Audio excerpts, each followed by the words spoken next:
Salam. Selamat pagi, selamat berjumpa bagi kita dalam ibadah pada pagi hari ini.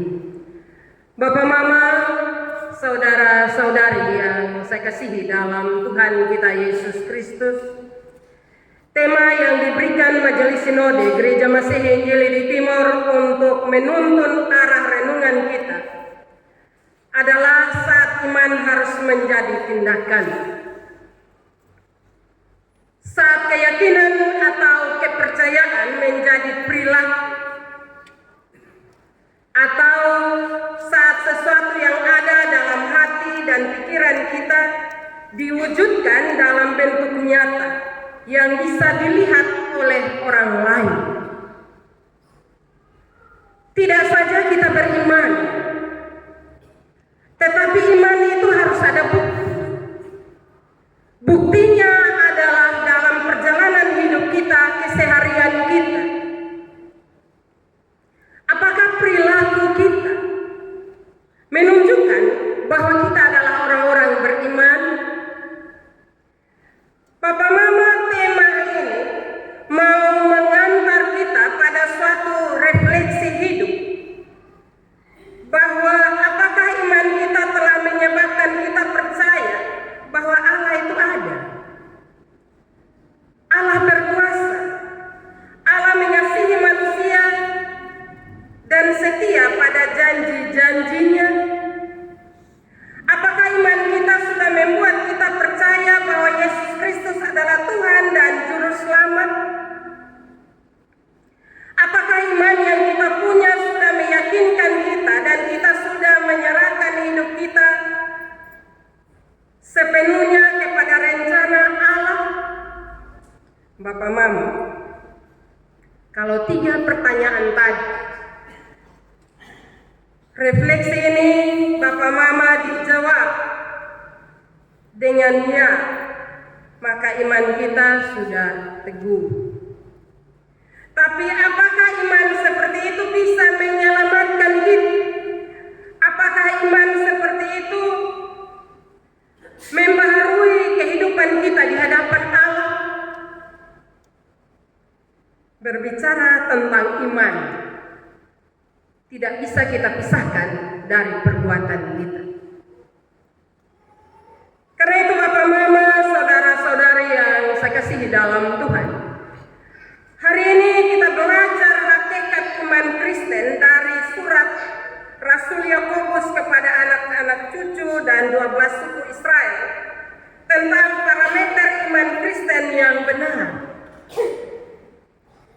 yaitu bukan sekedar iman yang teguh, bukan hanya keyakinan atau kepercayaan yang teguh dan sungguh-sungguh, tetapi tentang iman yang menyelamatkan, iman yang hidup dan tidak mati,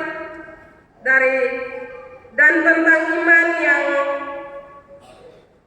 membenarkan kita sebagai umatnya.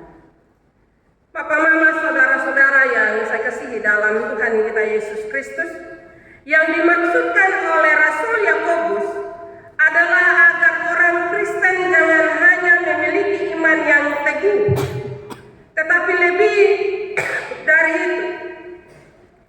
Keteguhan iman hendaknya ditata layani dalam bentuk tutur kata kita, ucapan dan perbuatan yang menggambarkan kebenaran iman yang kita yakini, agar iman yang begitu indah, iman yang tepat sasaran, iman yang benar kepada Allah pencipta langit dan bumi melalui anaknya Yesus Kristus Juru Selamat dunia, bisa berdaya guna menyelamatkan diri kita, sesama kita, dan juga dunia ini. Jadi Bapak, Mama, saudara-saudari yang saya kasihi dalam Tuhan, dalam kenyataan hidup keseharian kita selalu mengatakan bahwa saya adalah orang beriman. Benar, tidak salah. Tetapi ketika kita bilang kita adalah orang beriman, sementara tutur kata kita, perilaku kita jauh dari iman percaya kita, maka orang akan sangsi. Apa Kristen? Apa ini benar orang yang beriman dan percaya kepada Yesus Kristus? Supaya orang tidak sanggup terhadap iman dan kepercayaan kita kepada Yesus Kristus, maka tidak saja omong, tapi mintalah Roh Kudus menuntun kita, sehingga tutur kata kita, perilaku kita, kehidupan kita akan menyatakan kepada dunia, kepada orang-orang yang ada di sekitar kita, bahwa benar-benar kita adalah orang yang beriman kepada Yesus Kristus. Bapak, Mama, saudara-saudara yang saya kasihi dalam Tuhan kita Yesus Kristus, iman yang teguh membutuhkan tindakan nyata agar iman itu bisa hidup. Kita tidak bisa bilang selamat jalan. Ini musim dingin, jadi ingat mau pakai jaket. Sebagaimana firman bilang padahal kita tahu bahwa dia tidak punya jaket dan kita juga tidak kasih jaket. Ya, kalau mungkin berbicara tentang jaket mungkin mahal Bapak Mama. Tetapi ada begitu banyak kenyataan-kenyataan yang ada di sekitar kita. Apakah kita beriman dan kita juga menyatakan iman kita dalam kepedulian kita terhadap orang-orang yang ada di sekitar kita? Bukan hanya masalah pemberian makan, minum, atau materi, tetapi memberi nasihat bagi sesama kita. Apa kita punya keberanian? Atau saya suka bilang bahwa kita mau selamat sendiri, tanpa kita sadari bahwa kadang kita bilang, daripada cari kerja, lebih baik duduk diam-diam. Padahal kita lihat kejahatan di hadapan kita. Padahal kita lihat kata-kata yang tidak sesuai dengan kehendak Tuhan ada di sekitar kita. Tapi kita malas tahu. Kita tidak memberi nasihat. Bahkan perilaku-perilaku jahat yang sementara berkembang di sekitar kita, seolah-olah kita tutup mata. Kita tidak mau ambil pusing. Karena itu firman Tuhan pagi hari ini menyadarkan kita, kalau kita beriman, kita percaya kepada Yesus Kristus, maka ajaran Yesus harus menjiwai keberadaan hidup kita, termasuk di dalamnya perilaku hidup keseharian kita. Bapak, Ibu, saudara-saudari yang saya kasihi dalam Tuhan kita Yesus Kristus,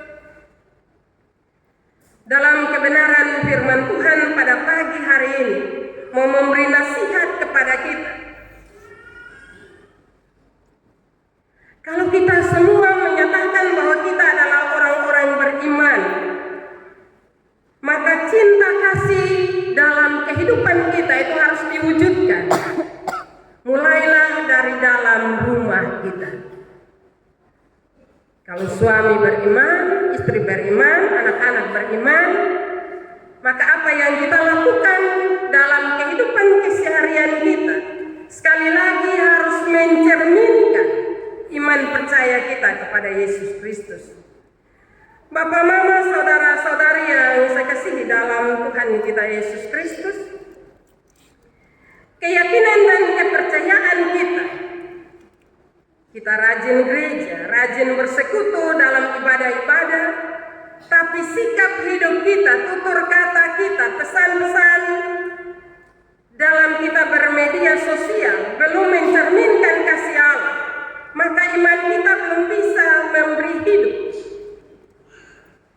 Memang kita bukan orang sempurna, Bapak Mama, tapi semakin kita mendekatkan diri, semakin kita bilang kita orang beriman, maka memang tidak mudah bagi kita.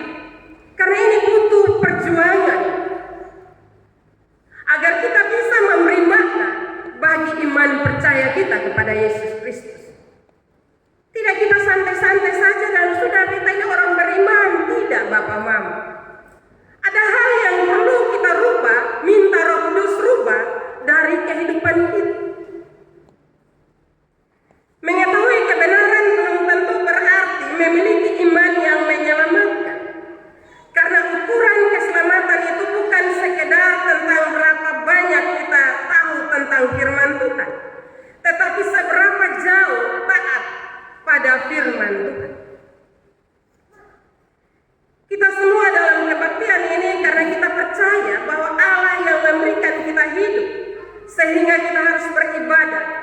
selalu bersyukur kepadanya. Karena itu kita datang.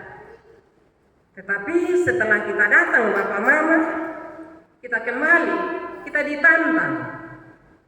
Apa yang kita dengar itu kira-kira bisa ketemu buat dalam hidup atau tidak. Kita datang dalam ibadah membaca Alkitab karena kita percaya Alkitab memuat firman Tuhan sebagai penuntun hidup kita. Alkitab yang di dalamnya memuat firman Tuhan.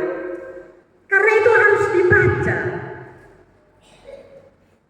Kadang baca Alkitab ini susah ya Bapak Mama di zaman now sekarang nih. Ini agak susah ya.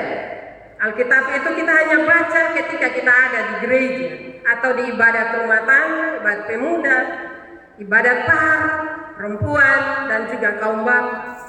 Setelah itu Alkitab kita tutup. Kita tutup dan akhirnya kita keluarkan firman-firman kita yang akan bertentangan dengan firman yang tertulis di dalam Alkitab. Karena itu Bapak Mama, setelah kita baca, setelah kita dengar, sekali lagi bahwa harus ditunjuk orang, bukan supaya kita dipuji, tidak, tetapi supaya orang lain terus memuliakan nama Tuhan. Kita percaya pada karya keselamatan Yesus Kristus sehingga kita berkumpul di sini untuk memuji dan memuliakan namanya. Memuliakan namanya tidak terhenti dalam gedung ini, tetapi pujian itu harus dibawa kembali dan dipraktikkan dalam hidup kita. Bapak Mama, apakah setelah mendengar firman Tuhan hidup kita berubah? Apakah setelah mengetahui dosa kita telah diampuni, kita juga sudah mampu mengampuni orang lain? Atau hanya sebatas sebuah pengetahuan? Kadang kita tahu banyak Bapak Mama. Kita hafal ini Alkitab luar kepala. Segala sesuatu kita bilang firman omong begini, tapi itu kita omong untuk orang lain. Firman tidak pernah masuk dalam hati kita. Karena itu Bapak Mama, bukan berarti saya bilang jangan omong firman, salah. Kita harus bicara firman Tuhan, kita harus memberitakan kebenaran firman Tuhan. Tetapi apa yang kita sampaikan, lakukan itu dalam kehidupan kita. Bapak Mama, setelah mengetahui begitu besar kasih Allah kepada kita, kita juga harus mengasihi sesama. Dan setelah dilayani, dilawat Roh Kudus dalam kebaktian ini, kita nanti sudah bisa melayani sesama kita. Pertanyaan-pertanyaan ini penting kita jawab dalam perilaku hidup kita ke depan. Karena kalau iman kita hanya sebatas percaya, maka nanti Yakobus jawab seperti di ayat 19. Dia bilang, setan juga percaya bahwa hanya ada satu Allah saja. Firman bilang dia percaya dan dia gemetar. Bagaimana dengan kita sebagai orang-orang beriman yang percaya kepada Tuhan? Bapak Ibu saudara-saudara yang saya kasihi dalam Tuhan, tentu kita semua adalah anak-anak Tuhan. Kita semua adalah anak-anak yang dikasihi oleh Allah. Karena itu percaya kita harus beda dengan setan yang percaya. Karena kita adalah anak-anak Tuhan, maka ketika kita mendengar firman Tuhan, tidak saja takut pada saat itu, tetapi sepanjang kehidupan kita harus ada rasa takut dan hormat kepada Tuhan. Ketika kita punya rasa takut dan hormat kepada Tuhan, Bapak Mama, maka perilaku kita akan seturut dengan kehendaknya. Walaupun tidak sempurna, kita jatuh bangun, tapi kita akan berupaya dari hari ke hari untuk berubah seturut dengan kehendak Tuhan. Karena dengan demikian Bapak Mama, maka iman kita akan bertumbuh dalam berbagai proses kehidupan yang sementara kita jalani. Karena itu ketika kita berhadapan dengan berbagai pergumulan dan persoalan hidup Bapak Mama, iman kita harus bertumbuh. Jangan iman kita hanya di situ saja. Kalau iman kita hanya di situ saja Bapak Mama, maka banyak orang akan disalahkan. Dan kita tidak akan memuliakan Tuhan. Karena itu Bapak Mama, sekali lagi, iman tanpa perbuatan adalah mati. Kedua-duanya harus jalan bersama. Sehingga dari situlah Bapak Mama, nama Tuhan dipermuliakan dalam setiap perilaku kehidupan kita. Kalau kita semua beriman, Bapak Mama, pagi hari ini saya mau bilang kepada kita, mari kita pulang, saling mengampuni, saling mengasihi, saling melayani satu dengan yang lainnya, dan berserah kepada Tuhan agar hidup kita selalu dibaharui di mana saja kita berada. Dari hari ke hari harus ada berubah, harus ada perubahan supaya orang tidak olok kotong ya Bapak Mama. Orang tidak bilang tiap hari di gereja, mau pulang di gereja baik, mau pulang menjadi orang baik lagi. Marilah, ketika kita baik di gereja, di luar juga kita harus baik. Dalam situasi suka duka, atau dalam berbagai situasi tekanan kehidupan kita harus bilang bahwa kita percaya Tuhan Yesus, dan kita berserah kepadanya agar segala persoalan hidup yang kita alami dapat diselesaikan, dan disitulah nama Tuhan dipermuliakan. Firman Tuhan memberkati kita pada pagi hari ini. Amin.